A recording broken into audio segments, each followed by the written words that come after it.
ഏഷ്യാനെറ്റിൽ ഇന്ന സിനിമ, സൂര്യയിൽ ഇന്ന സിനിമ, ഓണത്തിന് അങ്ങനെ പല സിനിമകൾ വരും. കൈരളി വല്യേട്ടൻ അതൊരു ഐക്കോണിക് ആയി മാറി. വല്യേട്ടൻ എന്ന് പറയുന്നത് കൈരളി അല്ലേ, അത് വല്യേട്ടൻ ഉണ്ടാവും എന്നുള്ളൊരു സാധനം.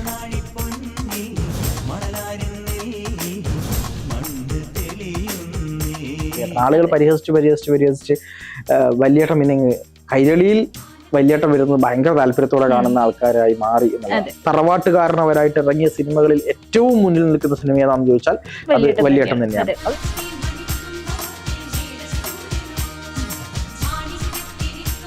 മമ്മൂട്ടിയുടെ പൗരുഷത്തിന്റെ റോള് അഭിനയിച്ച സിനിമയായിരുന്നു വല്യേട്ടൻ പറഞ്ഞത്. എനിക്കൊന്ന് 362 ദിവസത്തിന്റെ അടുത്ത് അങ്ങനെ ആ സിനിമ. ട്രോളുകളുടെ രാജാവ് ആരാണ് എന്ന് ചോദിച്ചാൽ അത് ചാനലുകളിൽ എടുത്ത് നോക്കിക്കഴിഞ്ഞാൽ അത് കൈരളി ചാനലാണ്. പ്രണയിക്കാനും സ്വപ്നം കാണാനും ഒക്കെ പഠിപ്പിച്ച പാട്ടുകൾ കൈരളി വിയിൽ ഉണ്ടായിരുന്നു എന്നുള്ളതാണ്. പഴയ സിനിമകളെ മലയാളി എപ്പോഴും നെഞ്ചിലേറ്റുന്നു എന്നുള്ളതാണ്. ഇപ്പൊ വല്യേട്ടൻ കൈരളി അവസാനിപ്പിച്ചു എന്ന് പറയുമ്പോൾ അതിൽ ഉയർന്നു വരുന്ന കുറെ ചോദ്യങ്ങളുണ്ട്. ഇനിയിപ്പോ അത് മറ്റേതെങ്കിലും ചാനൽ ഏറ്റെടുക്കുമോ?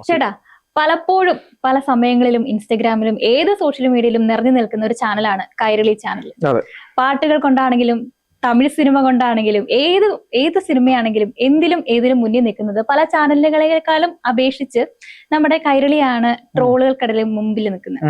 ഇന്ന് കണ്ടൊരു വാർത്തയാണ് വല്യേട്ടൻ മൂവി അതിൽ നിന്നും ഒഴിവാക്കി എന്നുള്ളത്. പല സമയങ്ങളില് എന്താഘോഷം വന്നാലും എന്ത് പരിപാടി വന്നാലും ആദ്യം വരുന്ന പടമാണ് മമ്മൂക്കയുടെ നമ്മുടെ സ്വന്തം വല്യേട്ടൻ. എന്തുകൊണ്ടായിരിക്കും ഈ ഒരു സിനിമ ഒഴിവാക്കാൻ കാരണം? അല്ല, ഇത് വളരെ രസകരമായൊരു കാര്യമുണ്ട്. കാര്യം കുറെ നമ്മൾ ഈ സോഷ്യൽ മീഡിയ ഒക്കെ ആക്റ്റീവ് ആയതിനു ശേഷം കാണുന്ന പല കാര്യങ്ങളുണ്ട്.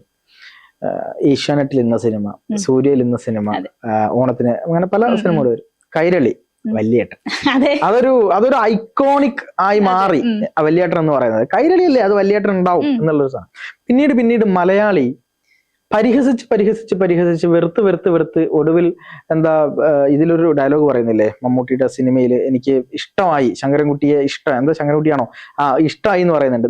വെറുത്ത് ഒടുവിൽ എനിക്ക് ഇഷ്ടം വന്നു എന്ന് പറഞ്ഞു. അതുപോലെയാണ് ഈ പറയുന്ന വല്യേട്ടൻ. ആളുകൾ പരിഹസിച്ച് വല്യേട്ടൻ പിന്നെ കൈരളിയിൽ വല്യേട്ടൻ വരുന്നത് ഭയങ്കര താല്പര്യത്തോടെ കാണുന്ന ആൾക്കാരായി മാറി എന്നുള്ളത്. ഒന്ന്, മമ്മൂക്ക കൈരളിയുടെ ചെയർമാനാണ് എന്നുള്ളതിന്റെ ഒരു കാരണം. അതുകൊണ്ടാണ് കൈരളിയിൽ വല്യേട്ടൻ കളിക്കുന്നതെന്നൊക്കെ പറഞ്ഞ ആൾക്കാരുണ്ടായിരുന്നു. പക്ഷെ യഥാർത്ഥത്തിൽ കൈരളി ആയിരുന്നു ആ സമയത്ത് അതിന്റെ ടെലികാസ്റ്റിംഗ് ആയി ബന്ധപ്പെട്ട് അതിന്റെ സാറ്റലൈറ്റ് അവകാശം എടുത്തിരുന്നത്. 25 വർഷത്തേക്കാണ് അവർക്ക് അത് പ്രദർശിപ്പിക്കാനുള്ള അനുമതി കൊടുത്തിരുന്നത്. 25 വർഷം എന്ന് പറയുന്നത് ഏകദേശം എനിക്ക് തോന്നുന്നു ഒരു തലമുറ, അതായത് ഒരു തലമുറ ബേസ് ആണ് 25 വർഷം എന്ന് പറയുന്നത്. അന്ന് ഏറ്റവും ഒരു വയസ്സുള്ള ഒരാൾക്ക് ഇന്ന് ചിലപ്പോ ഒരു വയസ്സുള്ള മകനോ 2 വയസ്സുള്ള ഒരു മകനോ ഒക്കെ ഉണ്ടാവും, ഒരു യുവാവിനോ ഒരു യുവതിക്കോ ഒക്കെ ആ ഒരു റേഞ്ചിലെത്തി. അപ്പം ഈ ടെലികാസ്റ്റിംഗിന്റെ അധികാര പരിധി അല്ലെങ്കിൽ അവകാശം കഴിഞ്ഞതോടുകൂടിയാണ് ഇപ്പം കൈരളി എന്ത് ചെയ്തിട്ടുള്ളത്, ഈ വല്യേട്ടൻ നിർത്തിയിട്ടുള്ളത്. പക്ഷെ ഏറെ രസകരമായ കാര്യം എന്ന് പറഞ്ഞതുപോലെ, നേരത്തെ പ്രിയ പറഞ്ഞതുപോലെ ട്രോളുകളുടെ രാജാവ് ആരാണ് എന്ന് ചോദിച്ചാൽ അത് ചാനലുകളിൽ എടുത്ത് നോക്കിക്കഴിഞ്ഞാൽ അത് കൈരളി ചാനലാണ്. കാരണം ഈ തമിഴ് പാട്ടുകളെ ഇത്രയധികം മലയാളീകരിച്ച് പറയാനുള്ള കഴിവ് കൈരളിക്കുള്ളത് പോലെ വേറൊരാൾക്കും ഇല്ല എന്നുള്ളതാണ്. അങ്ങനെ ഒരു ട്രോളുകളിൽ നിൽക്കുന്ന സമയത്ത് അതുപോലെ ട്രോളുകളിൽ നിന്ന ഒന്നാണ് വല്യേട്ടൻ. കൈരളിയിൽ വല്യേട്ടൻ മാത്രമേ കൈരളിയിൽ ഉള്ളൂ, കൈരളിയാണോ അത് വല്യേട്ടനാണ് എന്നൊക്കെ പറഞ്ഞു. പക്ഷെ ഇതിന് വേറൊരു മുഖം കൂടെയുണ്ട്. അതായത് സത്യത്തിൽ നരസിംഹമൊക്കെ ഇറങ്ങിയ ഒരു സമയമുണ്ട്. നരസിംഹമൊക്കെ ഇറങ്ങിയ സമയത്ത് അതുപോലൊരു സിനിമ ഷാജി കൈലാസിൽ നിന്ന് വേണം എന്ന് പല ആളുകൾക്കും ആഗ്രഹം ഉണ്ടാവുകയും അതിന്റെ ഭാഗമായി പറഞ്ഞ ഒന്നാണ് വല്യേട്ടൻ എന്ന് പറയുന്നത്. പക്ഷെ ആ വല്യേട്ടനും അത്യാവശ്യം നന്നായി ഹിറ്റായ ഒരു സിനിമയായിരുന്നു. സുധീഷും സിദ്ദിഖും അതുപോലെയുള്ള മനോജ് കെ ജയനൊക്കെ ഉൾപ്പെടെ കലാഭവൻ മണിയൊക്കെ ഉൾപ്പെടെ വളരെ മനോഹരമായ സിനിമ. ആ സിനിമയെ പറ്റി നമുക്ക് ഒരു കുറ്റവും പറയാനില്ല. അത്രയ്ക്ക് മനോഹരമായ മമ്മൂട്ടിയുടെ പൗരുഷത്തിന്റെ റോള് അഭിനയിച്ച സിനിമയായിരുന്നു വല്യേട്ടൻ പറഞ്ഞത്. മമ്മൂട്ടി മീശ പിരിച്ച് ഒരു തറവാട്ടുകാരനവരായിട്ട് ഇറങ്ങിയ സിനിമകളിൽ ഏറ്റവും മുന്നിൽ നിൽക്കുന്ന സിനിമ ഏതാണെന്ന് ചോദിച്ചാൽ അത് വല്യേട്ടൻ തന്നെയാണ്. അതിലൊരു തർക്കവുമില്ല. അതുപോലെ തന്നെയാണ് അതിലെ പാട്ടുകളും. തീർച്ചയായിട്ടും നല്ല പാട്ടുകൾ അതില്. പിന്നെ ഹീറോയിസം എന്ന് പറയുന്നത് ഇപ്പൊ ശോഭനയെ ഭീമൻ രഘു ഈ ഭീഷണിപ്പെടുന്ന രംഗമുണ്ട്. ആ സമയത്തൊക്കെ മമ്മൂട്ടി വന്നിട്ട് കാണിക്കുന്ന ഹീറോയിസം, അത് പൗരുഷത്തിന്റെ അടയാളം എന്നൊക്കെ പറഞ്ഞ് നമുക്ക് കാണാൻ പറ്റുന്ന രീതിയിലേക്ക് കൊണ്ടുപോയൊരു സിനിമയായിരുന്നു. പക്ഷെ അതിനെ കൈരളി മാത്രം കുറെ കാലം ഇട്ട് ഇങ്ങനെ എല്ലാ ഓണത്തിനും അതൊരു ചടങ്ങ് പോലെ വന്ന സമയത്താണ് അതൊരു ശ്രദ്ധാകേന്ദ്രമായി വരികയും ആ ട്രോളിന്റെ ഭാഗമായിട്ടാണ് ഈ ഒരു സമയത്ത് ഇനി ഈ ഓണത്തിന് ഒരു പക്ഷേ കൈരളിയിൽ വല്യേട്ടൻ ഉണ്ടാവില്ല എന്ന് അറിയുമ്പോൾ അതിന് വലിയൊരു വാർത്താ പ്രാധാന്യം കിട്ടും. കാരണം കൈരളിയില് ഒന്ന് വെച്ച് പോകുമ്പോൾ വല്യേട്ടൻ കണ്ടാൽ ഒന്ന് അവിടെ നിർത്തി കാണുന്ന ആളുകളുണ്ട്. നമ്മൾ CID മ്യൂസിയം ഒക്കെ സൂര്യ TV കാണുമ്പോൾ എപ്പോൾ വന്നാലും ഒന്ന് കാണുമല്ലോ. അതുപോലെ തന്നെ കൈരളിയിൽ വല്യേട്ടൻ വന്നാൽ എപ്പോഴും കാണുന്ന ഒരു സ്ഥിരം പ്രേക്ഷകരുണ്ട്. അതിന് എത്ര തവണ ടെലികാസ്റ്റ് ചെയ്താലും ആ സമയത്തൊക്കെ നല്ല റീച്ച് ഉള്ള ഒരു കാര്യമാണ് വല്യേട്ടൻ എന്ന് പറയുന്നത്. നമ്മൾ ട്രോളുന്ന പോലെ അല്ല, അതിന്റെ യാഥാർത്ഥ്യം എന്നുള്ളതാണ്. അപ്പം ഈ ഒരു സാഹചര്യത്തില് എന്താ വല്യേട്ടൻ കൈരളി അവസാനിപ്പിച്ചു എന്ന് പറയുമ്പോൾ അതിൽ ഉയർന്നു വരുന്ന കുറെ ചോദ്യങ്ങളുണ്ട്. ഇനിയിപ്പോ അത് മറ്റേതെങ്കിലും ചാനൽ ഏറ്റെടുക്കുമോ? സൂര്യ TVയോ ഏഷ്യാനെറ്റോ അതിന്റെ ടെലികാസ്റ്റിംഗ് അനുമതി വാങ്ങുമോ? അവകാശം, ഈ സാറ്റലൈറ്റ് അവകാശം വാങ്ങുമോ? ഇനി അതല്ല കൈരളി തന്നെ നിലനിർത്തുമോ എന്നൊക്കെ ചോദിക്കുന്ന ആൾക്കാരുണ്ട്. അപ്പൊ എന്തായാലും എന്താണെന്നറിയില്ല. മേ ബി പക്ഷെ കൈരളി തന്നെ നിലനിർത്തിയേക്കാം, അല്ലെങ്കിൽ അത് മറ്റേതെങ്കിലും ചാനലുകൾ ഏറ്റെടുത്തേക്കാം. പക്ഷെ ഇതുപോലും ചർച്ചയാവുന്നത് പഴയകാല സിനിമകളുടെ ഒരു ബ്രാൻഡ് എന്ന് പറയുന്ന ഒരു സാധനമുണ്ട്. നമ്മൾ എന്തൊക്കെ തന്നെ പറഞ്ഞാലും പുതിയ സിനിമകൾക്ക് കിട്ടാത്ത ഒന്നാണ് ഈ പഴയ സിനിമകളുടെ ബ്രാൻഡ് വാല്യൂ എന്ന് പറയുന്നത്. അത് ഇപ്പം ഞാൻ നേരത്തെ പറഞ്ഞ പോലെ CID മൂസയുടെ ആ ഒരു ബ്രാൻഡ് വാല്യൂ എന്ന് പറയുന്നത് ഇപ്പോഴത്തെ ഏതെങ്കിലും സിനിമയ്ക്ക് കിട്ടുമെന്ന് എനിക്ക് സംശയമാണ്.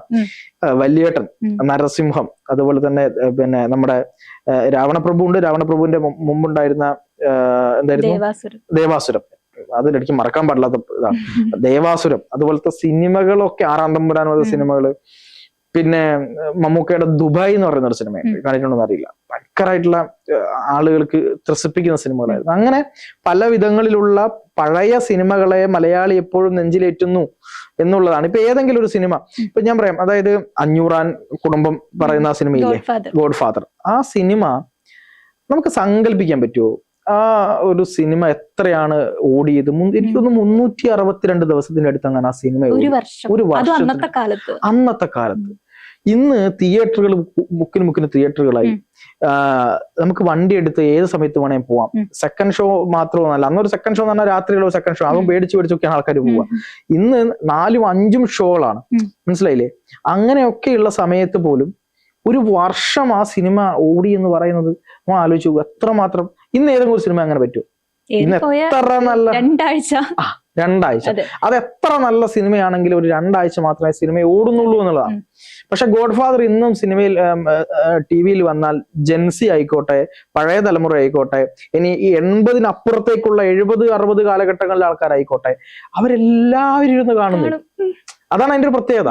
അപ്പൊ അതുപോലുള്ള ചില സിനിമകൾ ചാനലുകളിൽ വരുന്ന സമയത്ത് അതിനെ ഓർക്കാനും അത് മനോഹരമാണ്, അല്ലെങ്കിൽ അതിന്റെ ഓർമ്മകൾ വളരെ വലുതാണ് എന്ന് കാണിക്കുന്ന ഒരു കാര്യമാണ്. ഇപ്പം കൈരളി വിയില് ഉണ്ടായിരുന്ന ഡ്യൂ ഡ്രോപ്സ് എന്ന് പറയുന്ന ഒരു പരിപാടി ഉണ്ടായിരുന്നു. അത് 90കളുടെ ആ ഒരു സമയത്ത്, അന്ന് 80കളിലും 90കളിലും ജനിച്ച ആൾക്കാർ, 2000ന്റെ തുടക്കത്തിലും ഉണ്ടായിരുന്നു.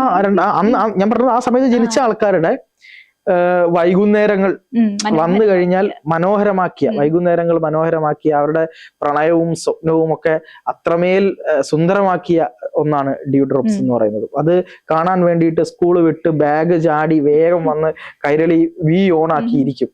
അതില് എന്താ പറയാ, മേലെ മാനത്ത് താരകൾ മിന്നുന്നു, സുന്ദരിയെ വാ, അങ്ങനെയുള്ള ഒരുപാട് പാട്ടുകൾ. പിന്നെ ഇപ്പൊ താജുദ്ദീൻ വടകരയുടെ പാട്ടുണ്ട്, ഫാത്തിമ എന്ന് പറയുന്ന സോങ് ഉണ്ട്, ഷാഫി കൊല്ലത്തിന്റെ സോങ്. പിന്നെ നേരത്തെ പറഞ്ഞതുപോലെ ഇലപച്ച പൂമഞ്ഞ ആ സോങ് ഉണ്ട്. പിന്നെ കുടജാദ്രിയിൽ ആ സംഭവം, ആ പാട്ട്. അത്തരത്തിലുള്ള സോങ്ങുകളൊക്കെ നമ്മളെ എന്താ പറയാ, യുവത്വത്തെ, അവരെ പ്രണയിക്കാൻ പഠിപ്പിച്ച പാട്ടുകളാണ് അല്ലെ. പ്രണയിക്കാനും സ്വപ്നം കാണാനും ഒക്കെ പഠിപ്പിച്ച പാട്ടുകൾ കൈരളി വിയിൽ ഉണ്ടായിരുന്നു എന്നുള്ളതാണ്. ഇപ്പൊ അതൊക്കെ ഇപ്പൊ ഒരു നൊസ്റ്റാൾജിയാണ് സത്യത്തിൽ. നമുക്കതൊക്കെ നഷ്ടപ്പെട്ടു എന്നുള്ളതാണ്. അപ്പം വല്യേട്ടനോട് ചേർത്ത് വായിക്കേണ്ട കാര്യങ്ങളാണ് ഇതൊക്കെ. അപ്പൊ ഇത് വല്യേട്ടൻ ആ ഒരു കൈരളിയിൽ നിന്ന് പോകുന്നു എന്ന് പറയുമ്പോൾ അതിന്റെ അടിയിൽ വന്ന കുറെ രസകരമായ കമന്റുകൾ ഞാൻ കണ്ടു. അതായത് ഇല്ല, അതിനി അടുത്ത ഓണത്തിന് നമുക്ക് യൂട്യൂബിൽ കാണേണ്ടി വരും, ഇനി യൂട്യൂബിൽ നോക്കിയാൽ മാത്രമേ വല്യേട്ടൻ കാണാൻ പറ്റുള്ളൂ എന്നൊക്കെ പറഞ്ഞുകൊണ്ടുള്ള കുറെ കമന്റുകളുണ്ട്. എങ്കിലും അതിനെ ട്രോളുകയാണെങ്കിലും അതിനെ എന്ത് ചെയ്യുകയാണെങ്കിലും വല്യേട്ടനും കൈരളിയിലെ ആ ഒരു ടെലികാസ്റ്റിനും ഒക്കെ ഒരു പ്രാധാന്യം ഇപ്പോഴും ഉണ്ട് എന്നുള്ളത് തന്നെയാണ് അത് കാണിക്കുന്നത്. തീർച്ചയായിട്ടും.